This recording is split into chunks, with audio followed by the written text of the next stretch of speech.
Shri Rajaram inter college तैयारी कराकर जौनपुर में ऑनलाइन कक्षा में समझ छात्राओं आपका स्वागत है।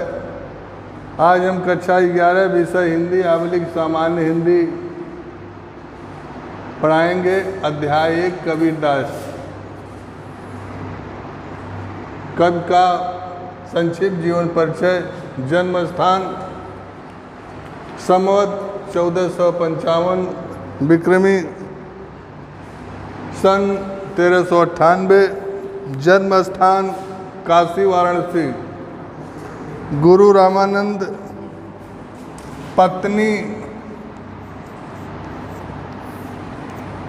लोई।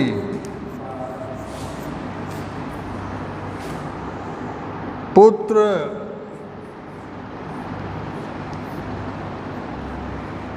कमाल। पुत्री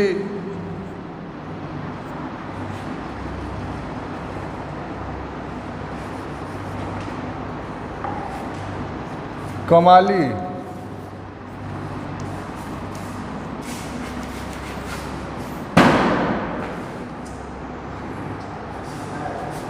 ब्रह्म का रूप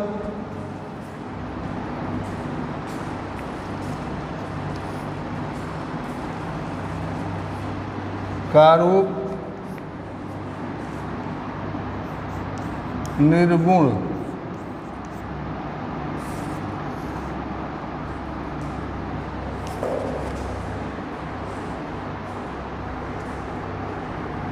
भाषा सदुक्कड़ी पंचमेल खिचड़ी। भाषा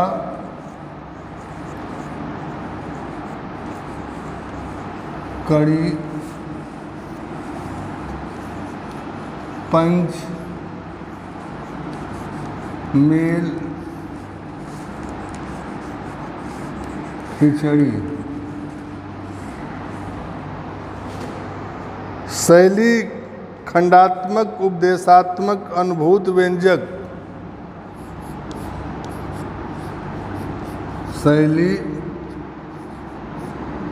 खंडात्मक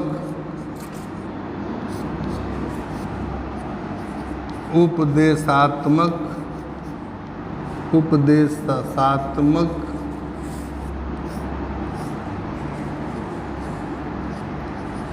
अनुभूति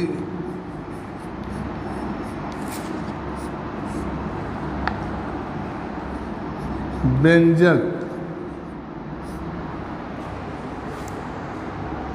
लेखन विधि काव्य।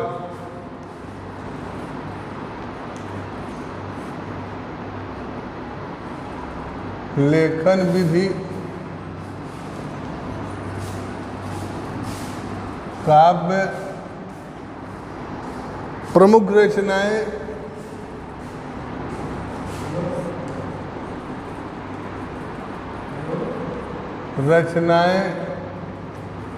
साखी शबद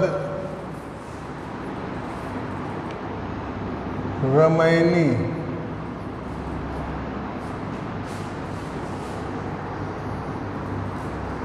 मृत्यु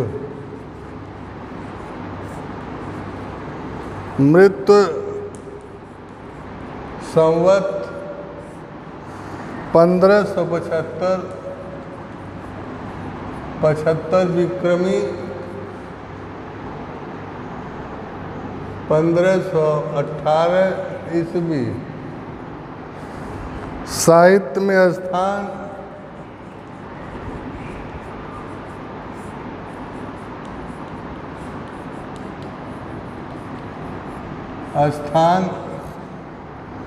भक्ति काल की ज्ञानाश्रयी।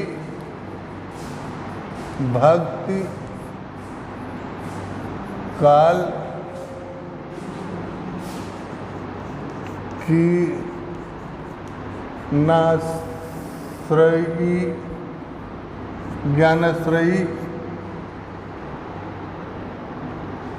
ज्ञानाश्रयी व संत काव्य धारा। काव्य धारा के प्रतिनिधि कवि, प्रतिनिधि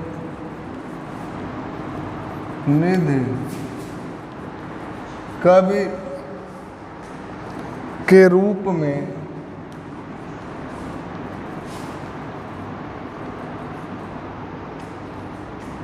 प्रतिष्ठित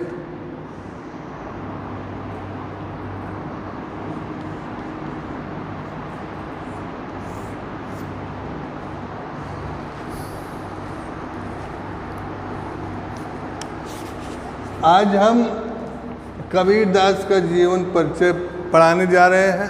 जीवन परिचय।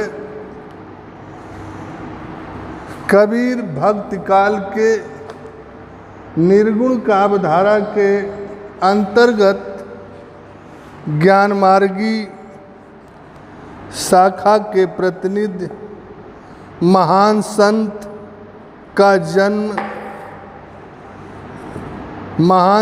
का जन्म संवत 1455 विक्रमी सन 1398 में शुक्ल पक्ष के पूर्णिमा को सोमवार के दिन माना जाता है। कबीर के जन्म के संबंध में 1655 साल गए चंद्रवार एक ठाट सय जेठ सुदी बरसायत को पूरनमासी को प्रकट भये। घन गरजे दामिन दम के बूंदे बरसे झर लाग गए। लहर तालाब में कमल खिली हैं तब कबीर भानु परगास भय। लहर तालाब में कमल खिले। लहर तारा नामक स्थान में कबीर का जन्म काशी वाराणसी में हुआ था। काशी वाराणसी में जन्म एक विधवा ब्राह्मणी के गर्भ से। उस विधवा ब्राह्मणी को गुरु रामानंद का आशीर्वाद प्राप्त था, जिससे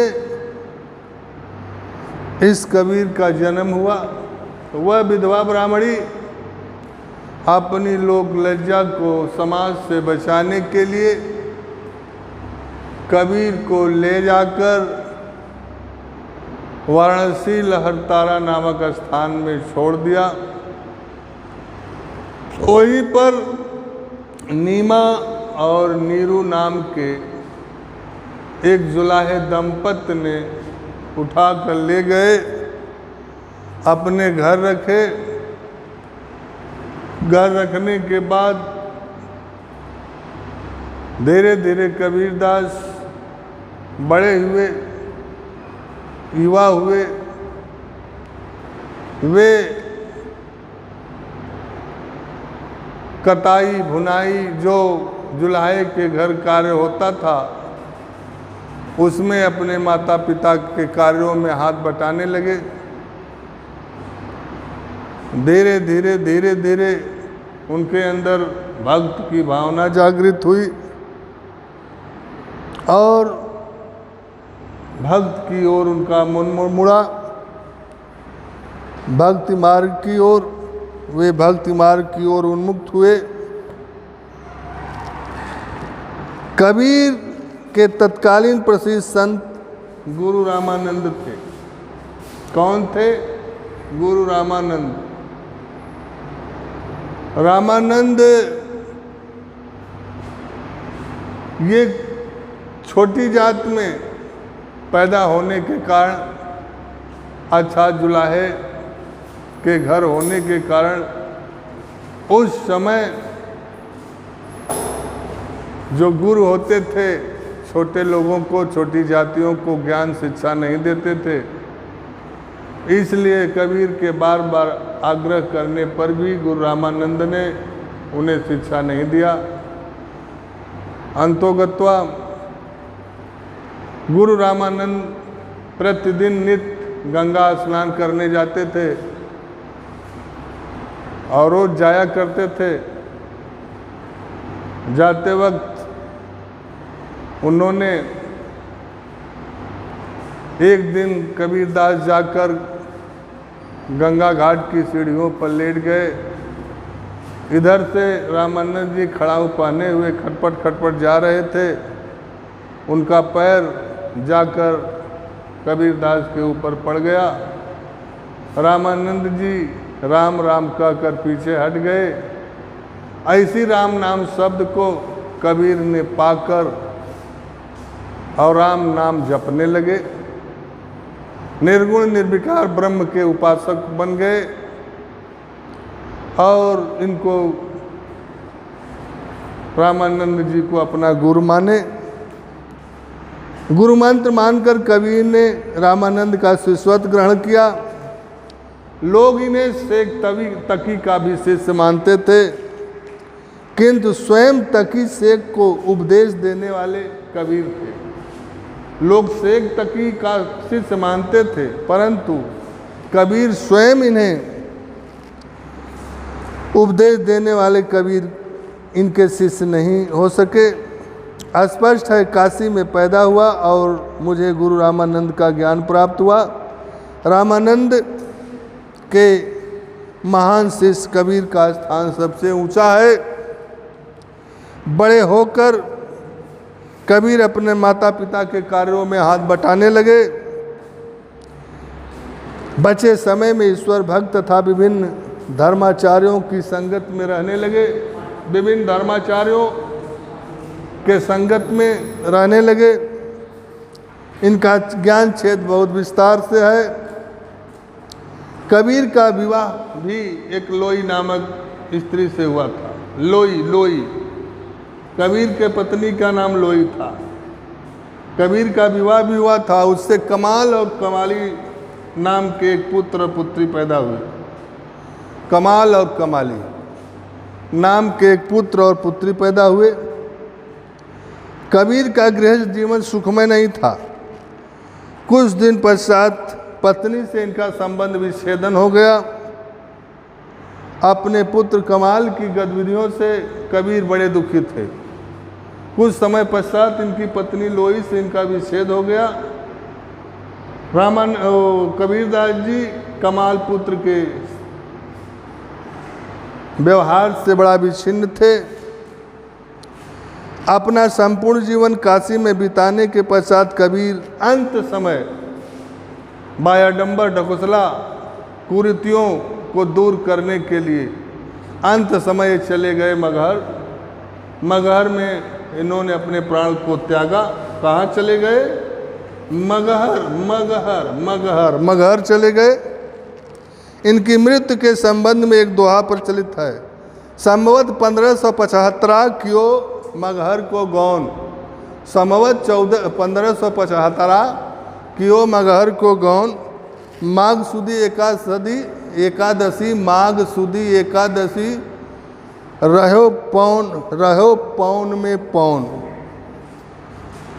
अपने अंतिम संस्कार को लेकर इनके अनुयायी हिंदू मुस्लिम अंतिम संस्कार को, वहाँ जाकर इनकी मृत्यु हो गई मगहर में। तो इनके अंतिम संस्कार को लेकर इनके अनुयायियों इनके भक्तों ने, उधर विधवा ब्राह्मणी के गर्भ से पैदा हुए थे। हिंदू कहते थे नहीं ये हिंदू है, और इनका पालन पोषण मुस्लिम के घर हुआ था। मुसलमान कहते थे कि नहीं ये मुसलमान है। तो इनका पालन पोषण मुसलमान के घर हुआ। मुसलमान चाहते थे कि इनका अंतिम संस्कार दफनाया जाए, और हिंदू चाहते थे कि इनको दाह संस्कार किया जाए। दाह संस्कार करना चाहते थे, जबकि मुसलमान के अनुसार इन्हें दफनाना चाहते थे। कहा जाता है दोनों संप्रदायों में कुछ झड़प होने लगा। कोई एक संभ्रांत व्यक्ति ने इस झगड़े को निपटाने के लिए भाई आप लोग आधा आधा ले लीजिए, तो आधा 100 कैसे कटे। तो उस समय उनका चादर हटाया गया, वहाँ से कुछ फूल मिला, ये इनका बॉडी भी गायब हो गई कबीरदास का। इस 100 फूल मिला, फूल आधा लेकर मुसलमान अपना दफनाए और हिंदू उनको उनका संस्कार किए। कबीर पढ़े लिखे नहीं थे, उन्होंने किसी काव्य ग्रंथ की रचना नहीं की, इनका आध्यात्म ज्ञान उच्च कोटि का था। कबीर ने पढ़े लिखे नहीं थे, उन्होंने लिखा मस कागज छुयो नहीं कलम गयो नहीं हाथ। मस कागज छुयो नहीं कलम गयो नहीं हाथ। वे पढ़े लिखे नहीं थे, किंतु इनका आध्यात्म ज्ञान उच्च कोटि का था। कबीर व्याप्त कुरीतियों आडंबरों पर इन्होंने खूब प्रहार किया है। बायाडंबर आचार व्यवहार कर्मकांडों में इनकी आस्था नहीं थी, जब तप में विश्वास नहीं करते, पूजा पाठ हलवा पूड़ी चढ़ाना, मंदिर मस्जिद आना, मत्था टेकना, नमाज पढ़ना, रोज़ा रखना, ये मानने वाले नहीं थे।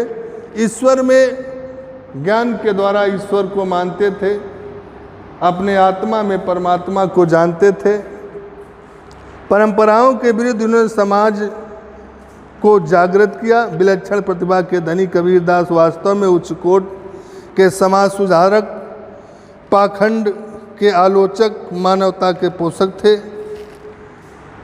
कबीर क्योंकि अनपढ़, इनके मुख से निकलने वाली अमृत वाणी जो लिखे, एक किसी ग्रंथ की रचना नहीं की। इनके ग्रंथ हैं साखी शपथ रामायणी। इनके मुख से निकलने वाली वाणी को इनको शिष्यों ने लेखनी दिया, किंतु ये कुछ लिखे नहीं। साखी शपथ रामायणी 3 भागों में विभक्त है। साखी में इनके शिष्य ने इनकी रचनाओं का संग्रह बीजक नाम से किया है। इनका दोहा क्षेत्र में लिखा गया है। कबीर का जीवन अनुभव अंतर्निहित है।